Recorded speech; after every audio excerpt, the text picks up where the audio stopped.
Hello and welcome to Patrick's Models and Transport. So I fitted a Jouef bulb on the SNCF BB67001 by Lima, and here I'm also showing you the open Lima FS E424.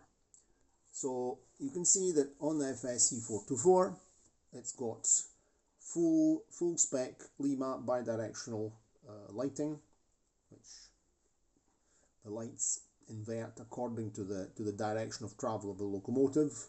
You can see all the wiring, and we also see the Lima light brackets at the front, light mounting brackets which support the Lima bulb in a vertical position pointing down. That then goes and lights up the light bar. There you see the two light bars here. Right. So that's the E424. So I use the E424 to have an idea of the height and what height to fit my Jouef bulb, in this case here, on the Lima BB67000. And you can see here that the bulb is at this same height as the internal light bar. I've propped up the locomotive body, by fixing it to the chassis fixing tabs, on the bodywork holes, and it's propped up by this cigarette lighter. So it's exactly at the correct height. So this bulb will now go and shine on the light bar, which is more or less here behind the headlamps, right there behind the badge. And on this locomotive we have the two front headlights and the top light here on the cab. So as you may remember from previous videos, I have decided to fit the light bulb only to one end of this locomotive, because this is the only cab. This cab here has still got the original glazing with a light bar, while the other cab at the other end didn't have glazing anymore, and on the other cab I fitted the acrylic diamonds to the lights and I had to make scratch built new glazing using modelling spec glazing and packaging here to get the curved glass effect on the quarter lights, the cab quarter lights, the corner windows, shall we say. So how did I make of course, as I was saying, I didn't have any Lima. I had no Lima lighting equipment in my spares, but I had Jouef light. Still had one Jouef light bulb holder. I fitted another two bulbs to the rail bus, in place of the car side lights that were draining too much current. And how did I make the mount? Because I couldn't just leave the bulb lying around, floating around in there. It would have been no use. I glued a piece of wire duct, of cable duct lid here, cover, which was a clipping from when I did jobs on the layout, on the Chapelon Crossty, on the small layout. I'd kept a piece of that. I punched a hole in this piece of plastic using my Zenith punch. Then I trimmed it better using the scalpel. I glued that using glue and glaze on a piece of balsa wood. I had tried to make everything out of balsa wood, but the balsa wood was cracking. It was a bit of a mess.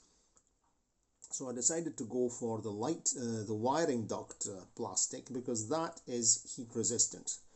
It's not as if there's going to be a very high temperature off that bulb. There won't be. But better use something which is more heat resistant than normal modelling styrene. Glue that on, and then I will glue this piece of balsa to the chassis. Now it's just there. I'm just leaning it there. The bulb holder is free to move. This way it just holds it there, pushed towards the front, and this way when I have to do maintenance to the locomotive, I can just pull the bulb out. You can see that the wires are soldered to the brush holders, so I'll be able to do all my maintenance, pull the bulb out, very simple, and no excessive complication. I won't have to desolder wires, etc, etc. So here I soldered the wires together, I put some heat shrink tube on it too, and I tested it various times with the battery. Works very well. It's I'm not giving you a demonstration right now because I'd have to move everything out the road. So that's an update on the BB67000, and this way we finish this job here, and then we'll begin very soon. We'll begin the work on the steam locomotive. I have to do a servicing on a steam locomotive. It's a British locomotive. I've not shown you that yet. And I'm also going to introduce various other on the channel, some other weekly videos. I'd like to get back to doing Model Kit Tuesday, because I have various model kits to build, and I'd like to begin working on one of them as well. And then what else? I'm also interested in militaria, so in particular various items, militaria and helmets. If you remember, when I made the Chapelon Crosti, the small layout, I had to glue a piece of wood and I used some steel helmets as ballast. So I'll make a weekly video on militaria, and we'll probably begin with helmets or documents or my great-grandfather's medals or my great-uncle's medals, etc, etc. But there'll be a weekly appointment anyway. I haven't decided what day to do it, but generally during the week there'll be a week, or the weekend, I don't know, it depends when I've got time to film. And that's that. Okay, so that's an update on this job, and I'm going to have to, there'll be another video very soon. I'll be showing you how to change the drive belts on this, on the JJ. And that's that for the moment. As you can see, the computer isn't on this table because I'm working on a translation, on a big translation this period. I can pan round, you can see that I'm working on a computer over here. The layout isn't here for the moment because I have to work. I'm working on this computer. I've got more or less until a month where I'm working on this computer, and at the same time I'm keeping the desk free for hobbies when I have a break, etc, etc, etc. Then there's another couple of things here. That yellow wagon, very cheap late production Jouef wagon.